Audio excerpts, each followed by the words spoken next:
Untuk menyampaikan argumentasinya. Jadi aturannya sama dan mekanismenya sama. Waktu 8 menit dibagi 3 tahap. Pembicara pertama 2 menit, pembicara kedua dan ketiga 3 menit. Itu dengan aturan ketukan palu yang sama. Jadi silakan mulai pembicaraan ketika diberi kesempatan oleh moderator dengan ketukan palu. 1 menit mendekati akhir ada ketukan palu, 1 ketukan palu, dan 10 detik terakhir 2 ketukan palu, dan ketukan palu sebanyak 3 kali tanda bahwa waktu untuk menyampaikan argumentasi sudah habis. Assalamualaikum warahmatullahi wabarakatuh. Waalaikumsalam warahmatullahi wabarakatuh. Dewan juri yang saya hormati serta moderator yang saya hormati dan para hadirin yang berbahagia di sini.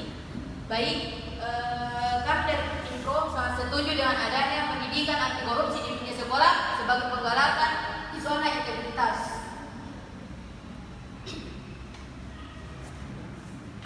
Seperti yang kita tahu sebelumnya, Indonesia berada pada ranking 102 dengan total poin 37 dari negara yang melakukan korupsi.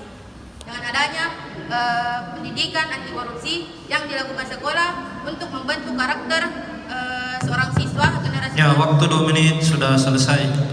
Pembicara kedua tim pro, waktu dan tempat disilahkan. Izin Dewan Juri, Bismillahirrahmanirrahim. Assalamualaikum warahmatullahi wabarakatuh. Berbicara korupsi, tentunya kita sudah mengetahui bersama bahwa korupsi telah terjadi di berbagai negara, termasuk Indonesia, dan telah merasuk ke berbagai sendi kehidupan.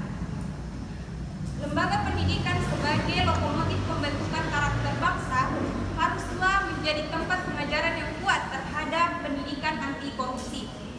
Pendidikan anti korupsi diperkenalkan kepada peserta didik untuk membentuk budaya integritas yang kokoh. Pembentukan anti korupsi juga menyasar kepada satuan pendidikan, di mana satuan pendidikan harus lebih meningkatkan tata kelola dan menjadi lembaga yang akuntabel. Secara mental, yang seperti yang telah disebutkan oleh pakar antropologi Indonesia, bahwa Indonesia memiliki karakter khusus yang menjadi cikal bakal dari tindakan korupsi. Argumen dari teman saya yaitu pendidikan anti korupsi sendiri ini merupakan gerakan budaya dalam menumbuhkan nilai anti korupsi sejak dini. Sejak KPK berdiri pada tahun 2002 sudah banyak kegiatan edukasi yang muncul penyuluhan dengan cara dan target peserta yang beragam.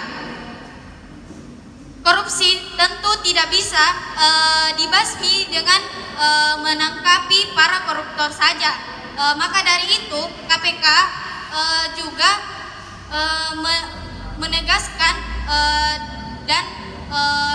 menegaskan usaha-usaha untuk mencegah korupsi.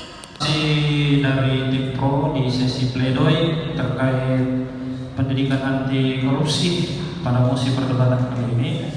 Selanjutnya saya serahkan kesempatan kepada tim kontra dengan mekanisme dan aturan yang sama.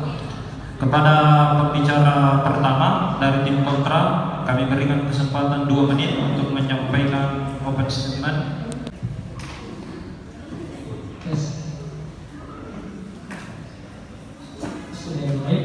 Baik, Assalamualaikum warahmatullahi wabarakatuh. Sebelumnya saya berterima kasih atas kesempatan koordinator, Dewan Juri maupun teman-teman sekalian yang masih setia menunggu di sini. Terima kasih diucapkan. Baik, pada musim depan kali ini pendidikan anti korupsi di dunia sekolah sebagai penggalakan zona integrasi. Saya menolak atas pendidikan anti korupsi dijadikan sebagai apel utama yang berada di sekolah. Karena pelajaran inti di sekolah itu tidak perlu sebenarnya ada pendidikan anti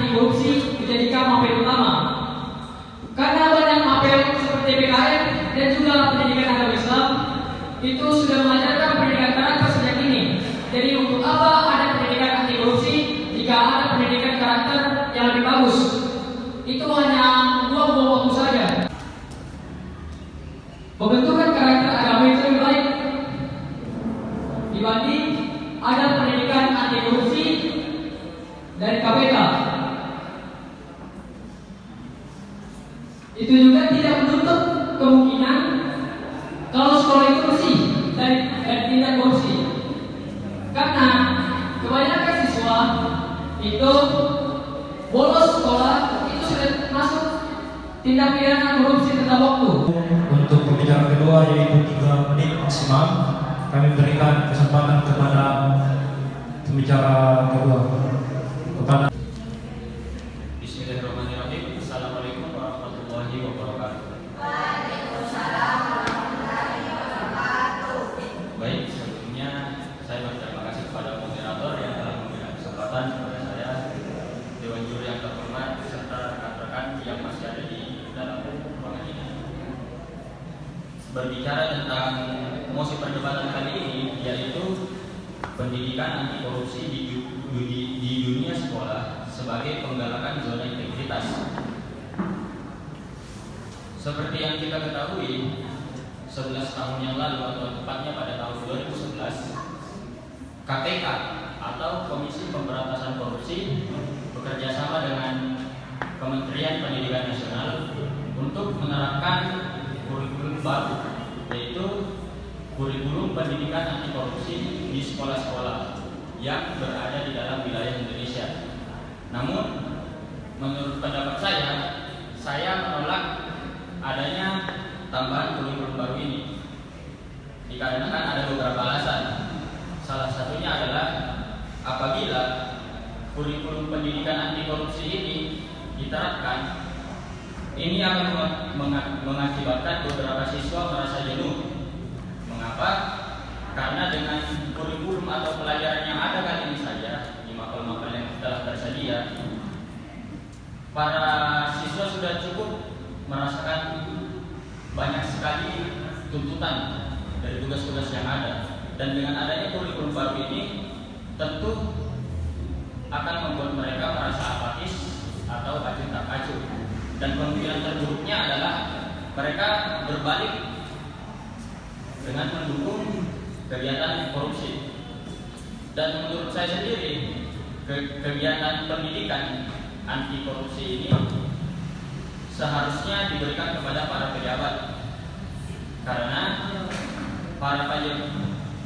pendidikan anti korupsi di para pejabat ini berguna untuk mengendalikan hawa nafsu mereka. Mengapa saya katakan begitu? Karena para pejabat adalah beberapa tokoh yang sangat dekat dengan sumber daya yang dapat dikorupsi. Jadi untuk poin pertama saya, sebaiknya daripada kita mengadakan pendidikan anti korupsi di sekolah dengan mengadakan kurikulum baru, lebih baik kita lebih memperketat atau lebih memperkuat pendidikan moral serta kejujuran di beberapa mapel yang sudah tersedia di sekolah. Baik, terima kasih moderator atas kesempatan yang diberikan.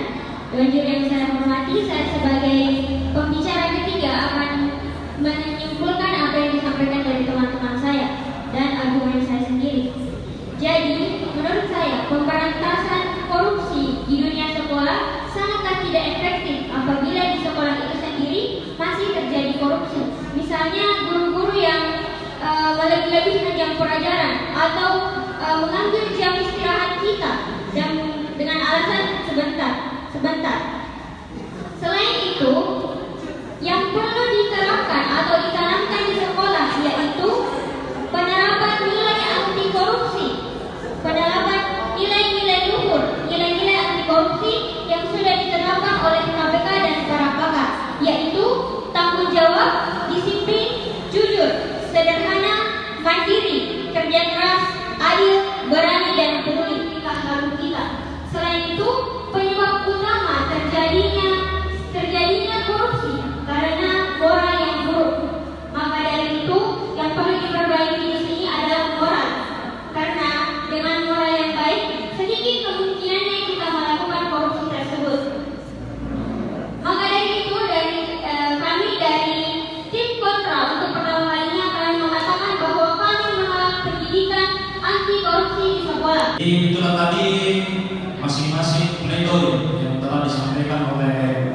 kedua tim baik pro maupun kontra. Tim pro waktu 1 menit untuk memberikan pertanyaan. Kami berikan kesempatan.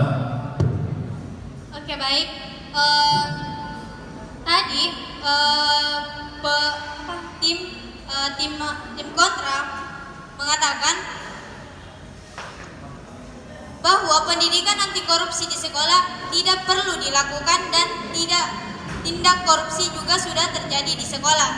Pertanyaan kami adalah, lalu bagaimana cara menghentikan berbagai tindakan korupsi yang terjadi di dunia pendidikan jika tidak adanya pendidikan itu? Terima kasih. Ya, jadi kepada tim kontra saya berikan kesempatan maksimal 3 menit untuk menjawab pertanyaan dari tim pro. Kepada pembicara, waktu dan tempat dipersilakan. Baik, terima kasih moderator atas kesempatan yang diberikan. Atas pertanyaan dari teman-teman dari tim pro, kita melakukan di sini namanya penanaman atau penerapan karakter yang dimana telah ditetapkan oleh KPK dan pakarnya seperti yang saya sebutkan tadi, yaitu penerapan nilai-nilai luhur atau nilai-nilai anti korupsi, yaitu tanggung jawab, disiplin, jujur, sederhana, mandiri, kerja keras, adil, berani, dan peduli.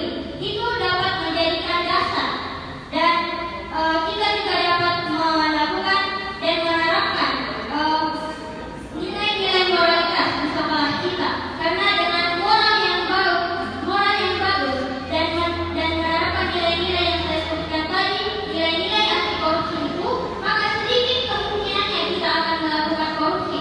Dan dengan nilai-nilai itu kita dapat menjadikan dasar untuk kedepannya. Mungkin ada yang teman saya ada yang ingin ditambahkan. Terima kasih. Saya tegaskan lagi, seperti karena saya bilang tadi, pendidikan anti korupsi itu seharusnya jangan ada di sekolah, karena pendidikan itu untuk mengajarkan karakteristik seorang siswa itu sudah diajarkan dari banyak pelajaran atau mapel seperti pendidikan agama dan pendidikan PKN. Itu sudah diajarkan caranya menjadi warga negara yang baik di pendidikan PKN, dan juga cara menjadi seseorang muslim yang baik di pendidikan agama.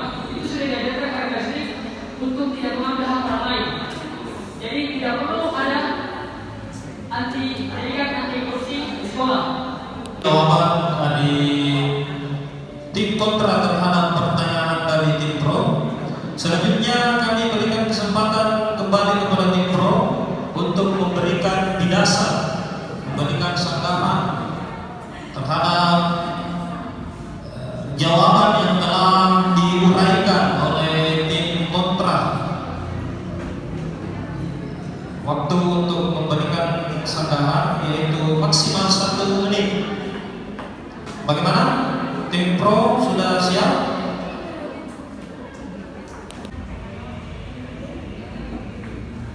Oke, baik.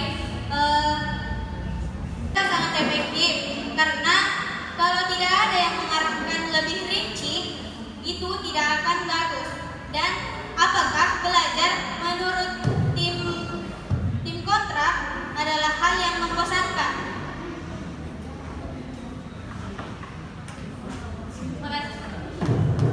Ya, itu tadi sanggahan dari jawaban yang telah disampaikan oleh tim kontra. Selanjutnya kami berikan lagi kesempatan kepada tim kontra untuk menjawab sanggahan dari tim pro. Kami berikan kesempatan 2 menit maksimal. Baik, terima kasih atas kesempatannya. Tadi dari teman-teman pro mengatakan apakah belajar itu membosankan? Bukan membosankan, tapi di sini mereka mengatakan bahwa kita bisa saja jenuh jika pembelajaran ditambah, dan itu tidak termasuk dalam pembelajaran. Maksudnya di sini yang kita maksud di sini adalah penerapan nilai-nilai luhur yang saya sebutkan tadi untuk menjadi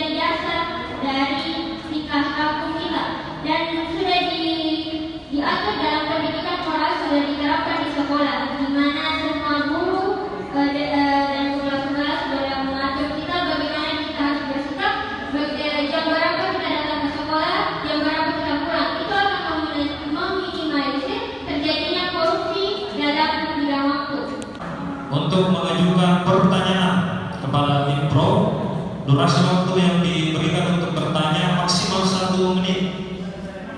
Kepada tim kontra, kami berikan kesempatan untuk mengajukan pertanyaan. Terima kasih atas kesempatannya.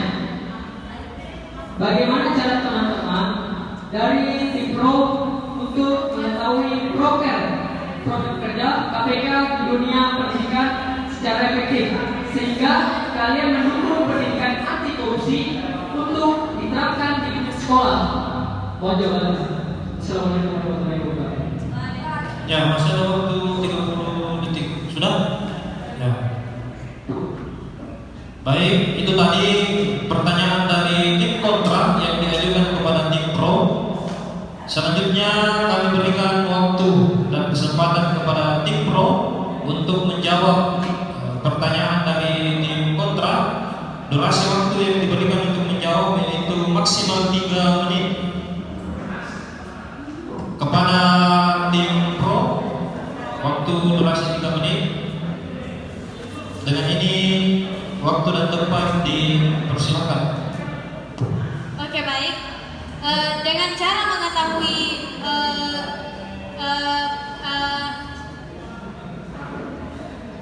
broker yang ada di sekolah, kita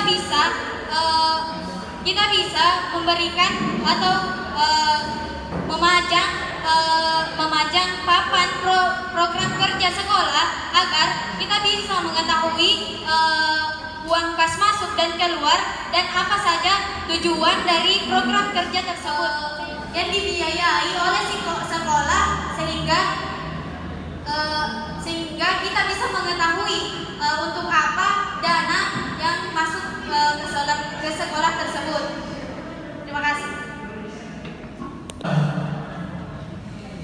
Baik, itu tadi jawaban yang diberikan oleh tim pro terhadap pertanyaan dari tim kontra. Selanjutnya kami berikan kesempatan kepada tim kontra apabila ada hal yang ingin ditanggapi, disanggah dan diberikan bidasan.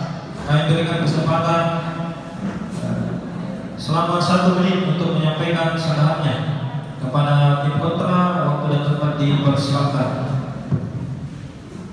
Baik, sebelumnya terima kasih kepada moderator. Jadi saya ingin ulang bahwa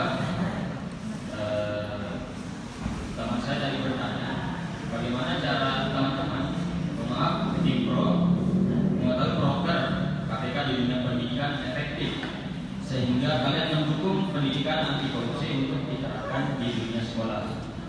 Jadi dari kami ini tidak bertanya tentang program sekolah, tapi kami bertanya tentang program KPK sehingga mengapa kalian begitu yakin untuk mendukung pendidikan anti korupsi ini diterapkan di dunia sekolah. Sekian dari saya, wassalamualaikum. Baik, jadi itu tadi sanggahan dari tim kontra terhadap jawaban yang disampaikan oleh tim pro. Selanjutnya kami berikan kesempatan kepada tim pro untuk menjawab sanggahan dari tim kontra. Kami berikan durasi waktu selama maksimal 2 menit untuk tim pro menjawab sanggahan dari tim kontra. Bagaimana tim pro, sudah siap? Ya. Kepada tim pro waktu maksimal 2 menit untuk menjawab sanggahan. Waktu dan tempat dipersilakan. Tadi Anda berbicara tentang bagaimana program KPK sehingga kita bisa yakin agar melakukan pendidikan anti korupsi di sekolah. Karena ada banyak contoh-contoh di luar sana tentang pejabat-pejabat yang melakukan korupsi, sehingga kita mendukung adanya pendidikan anti korupsi di sekolah agar membentuk generasi muda yang bebas akan korupsi.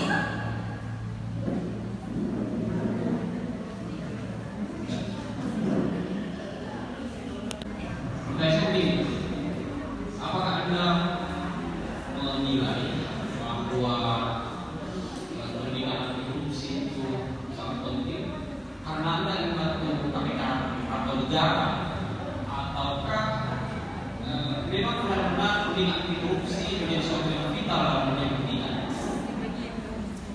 Saya ulang ya, apakah Anda menganggap bahwa pendidikan anti korupsi ini penting dijadikan sebagai materi di sekolah? Karena Anda ingin bantu negara atau bantu KPK dalam memberantas korupsi, ataukah benar-benar pendidikan anti korupsi ini menjadi sesuatu yang vital di sekolah? Ya, sudah di panelis pertama. Baik, kami berikan kesempatan kepada tim pro untuk menjawab pertanyaan dari panelis pertama. Durasi waktu yang diberikan maksimal 3 menit untuk menjawab pertanyaan dari panelis pertama. Kepada tim pro, waktu dan tempat kami persilakan. Baik, saya akan menjawab pertanyaan dari panelis. Penting karena ingin membantu negara bebas dari yang namanya korupsi. Di sini kita ingin membantu generasi muda dengan karakter sikap anti korupsi dalam dirinya. Apakah kita tega melihat generasi muda yang akan mendatang tidak mengetahui apa itu korupsi dan sanksinya, seperti halnya tikus-tikus kerdasi di luar sana yang melakukan korupsi dan tidak sadar akan diri mereka. Jadi pendidikan anti korupsi ini membentuk karakter kita supaya kita memiliki sikap anti korupsi dalam diri kita dan tidak akan melakukannya seperti mereka. Ini masalah saya ke kurikulum pendidikan di sekolah. Kami berpendapat gitu ya. Itu saja jawaban Anda. Anda punya niat mulia gitu ya. Niat mulia untuk bantu negara. Sekaligus mengaktif peran negara, mengambil peran negara dalam memberantas korupsi. Ada alasan lain, misalnya bidik korupsi juga sudah di sekolah. Misalnya, mestinya dijadikan sebagai kurikulum. Nah, sebenarnya itu sebenarnya untuk menjawab atau menanggapi apa yang disampaikan oleh panelis. Waktu yang kami berikan itu 2 menit untuk menyampaikan argumentasi. Kepada tim pro, waktu dan tempat kami persilakan.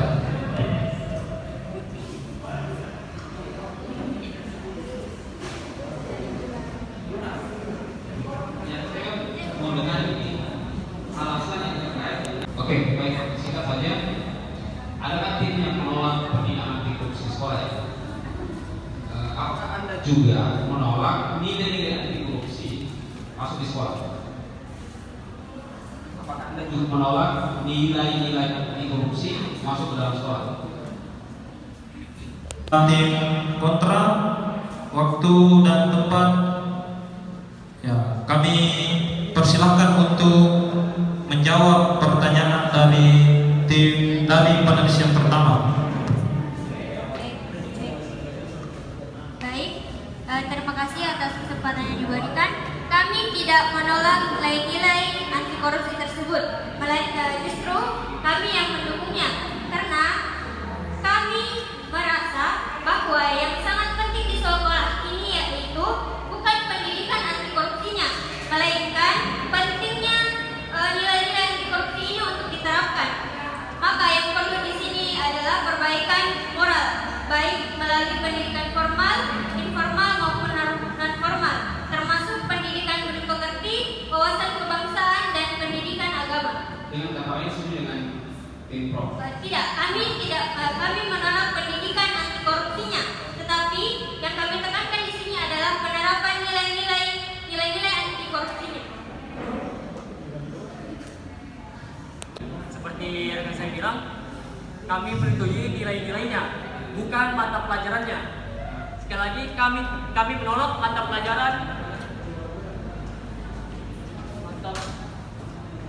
pelajaran pendidikan anti korupsi masuk ke dalam sekolah. Karena berarti Anda juga menolak nilai Pancasila, karena menolak mata pelajaran. Bukankah Tanya, Ya, karena itu sanggahan, kami berikan waktu maksimal 2 menit untuk menjawab sanggahan dari panelis.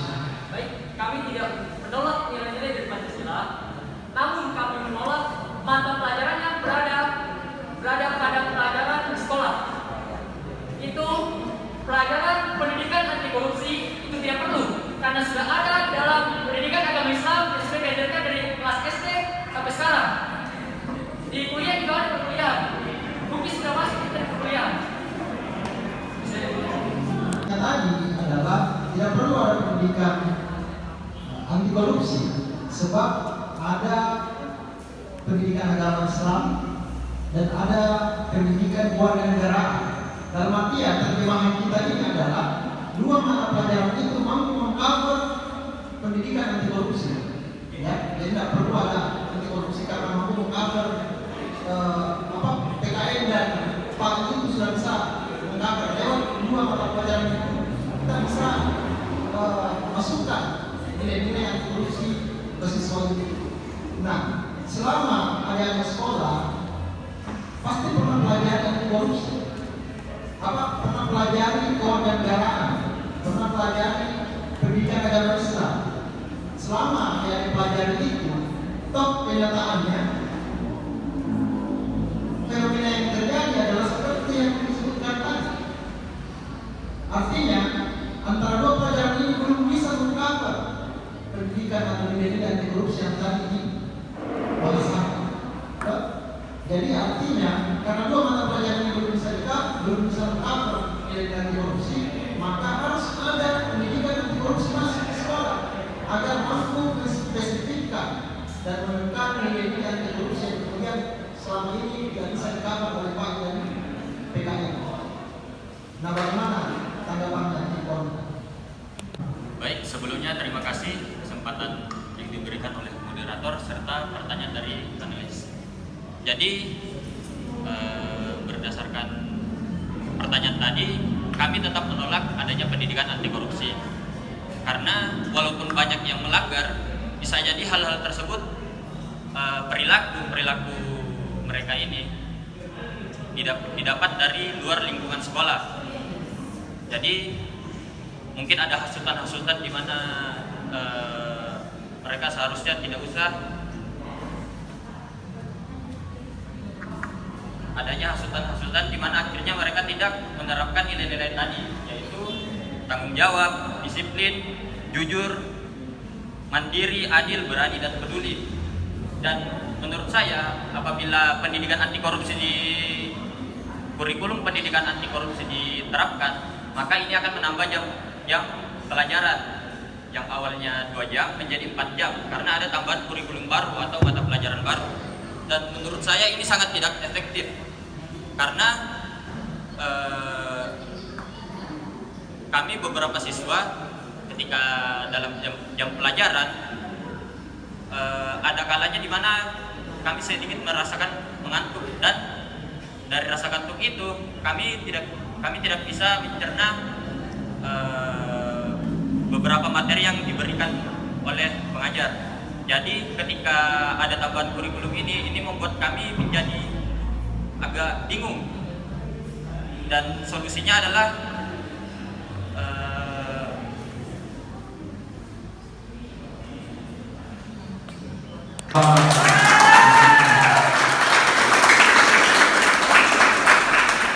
jadi korupsi. Nah, integritas itu dia asal katanya dari istilah Latin integer, yang artinya lurus. Jadi integritas itu adalah bersikap lurus, bahasa kesehariannya konsisten, bahasa agamanya istiqomah. Jadi kesesuaian antara tutur dan laku itu namanya integritas, konsistensi, istiqomah. Nah, ketika teman-teman ini sudah tidak bisa menyelaraskan antara perkataan dan perbuatan, sebenarnya itu sudah ada bibit-bibit koruptor yang ada dalam diri teman-teman atau diri kita semua. Nah, makanya kalau teman-teman di sini terbiasa menyontek di sekolah, terus ditanya menyontek atau tidak, dijawab tidak pernah menyontek, ya itu bibit-bibit koruptor itu. Itu kalau kita berbicara dalam skala kecil, apakah tingkat akutnya itu? Kalau dalam penyakit itu apakah dia sudah stadium 4 atau stadium 1? Ya faktanya di Indonesia kalau kita lihat bahkan dana bansos saja untuk orang-orang kecil yang didampak corona itu dikorupsi.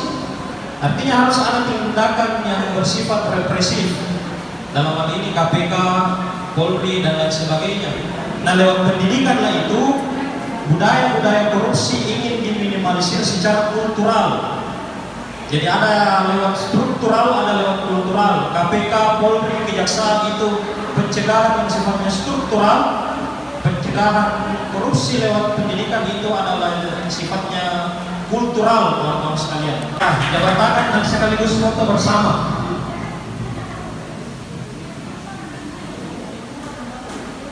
Mau tahu?